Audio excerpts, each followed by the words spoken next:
Welcome to my YouTube channel, Kotzen, and I'm Dennis. And today what I'm going to do is show you how to set up a Google Cloud instance with WordPress and do it the easy way.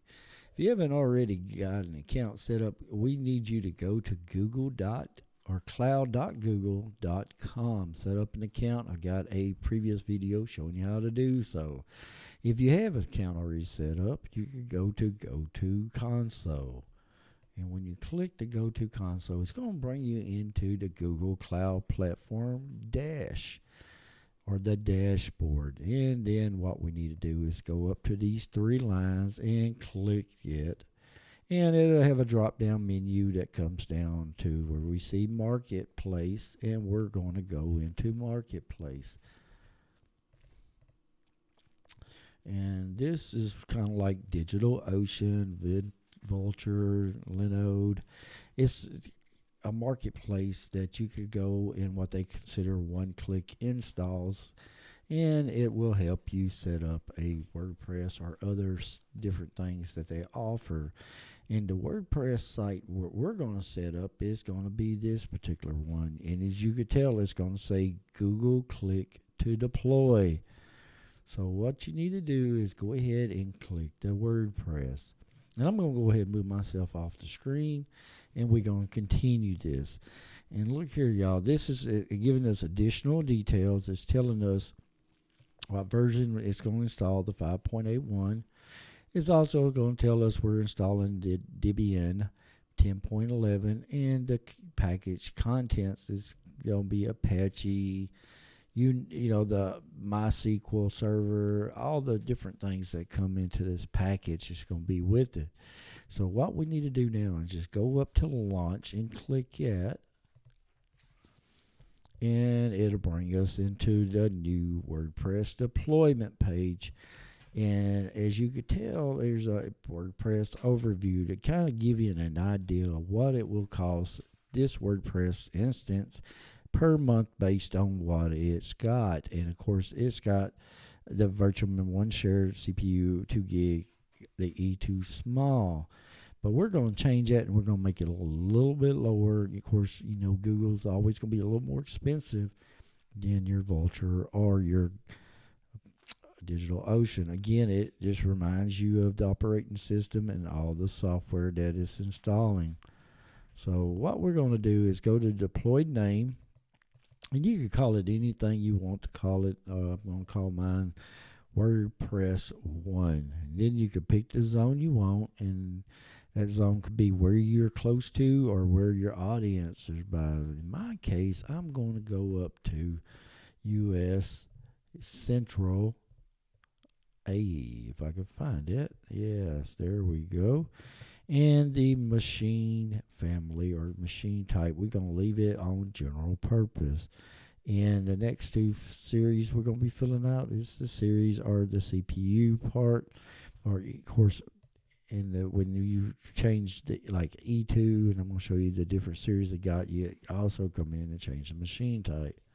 But what we're going to do, we're going to make this one of the cheapest we can find, and we're going to go down to the first generation. As you can see, it says first generation N1, and we're going to click it. And then we're going to go to machine type and click F1 Micro. Now, this will have one CPU and 614 megabytes of memory. It's definitely not a large, but it's plenty enough to do this one website. Again, if it gets a little larger, it's not hard to scale up on Google Cloud. Then click the F1 Micro, and we're going to go down. Let me go down, and it's asking for the administrator email.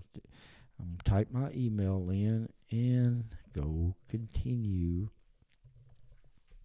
If I could spell. And it's going to install PHP MyAdmin and HTTPS enabled. Go ahead, just leave them enabled. And now we're down to what they call the boot disk. And inside the boot disk, we got several persistent disk thing and the size of the gigabyte. So what I need you to do, we're going to leave it on standard persistent disk, But I'm just going to kind of show you the different ones they got. They got balanced, they got extreme, and they got SSD, persistent disk, and each one of them carries a different price. But we're going to leave it on the cheaper standard persistent disk. On the boot disk, I'm going to put in kind of like DigitalOcean, like a 25 gig hard disk, and we're going to leave it on that. We're going to scroll down, and of course, we're going to leave everything like it is, allow HTTP and HTTPS.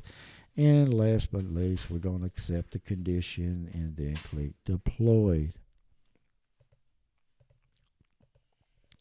And as you can tell, it's deploying our instance or WordPress on. And while it's doing that, we'll go over a few things. Of course, it's going to show you everything on this particular side of the page. And it has like the MySQL users, passcodes, Word admin passcode, and users. So of course we could go ahead and change that once we get in, and you could click more about the software, and it will actually tell you everything that's being installed with this particular instance in WordPress. And as you can tell, our WordPress 1 is being deployed. Here's the overview, and it's just go down. It shouldn't take but a few more seconds, hopefully, to get it done. Now, since the WordPress instance has been deployed, and as you can tell, it shows it has been deployed, and it's already assigned us a site address and, of course, our WordPress admin where we could go into our backend WordPress. So we'll be needing all of those in the near future. But let's go down, and what we're going to look at is it tells us what to do. Access our PHP. Of course, you could do that. It tells us to change the temporary code. And the last thing I want you to talk about is talking about assign a static external IP address. The IP that it does install is the ephemeral external IP, if I'm saying that correct. And basically, that's kind of like a temporary or short-term IP address. So it's kind of letting you know you need to install it. The quickest way I've seen to do it, just click the Learn More button. And that's what we're going to do. We're going to click the Learn More, and it's going to bring us into this page. And you see it says go to external IP addresses, and click it. It'll bring you to another page that's got all your listings and where they're listed. And as you can tell, I got one just listed under static. The other two is listed here. Now let's make sure we're putting the right one, and we're going to go back to the WordPress deployment and go up, and you see it's the 35.225 address. So when we go back over here, let's find the 35.225, which we did, and it's going to be this one here. So in order to make this a static IP address, we just need to click reserve, and that will reserve that particular IP as a static IP for us. And of course, you can name it anything you want. And I'm just going to name mine WordPress 1 and click reserve. Well, it's got to be lowercase, the first letter. So we know that WordPress 1's got to be lowercase, and click reserve. And it will change that to a static IP address, as you can tell now. And of course, you can always change it back if you want to. And when you change it, you notice the network tier goes to premium.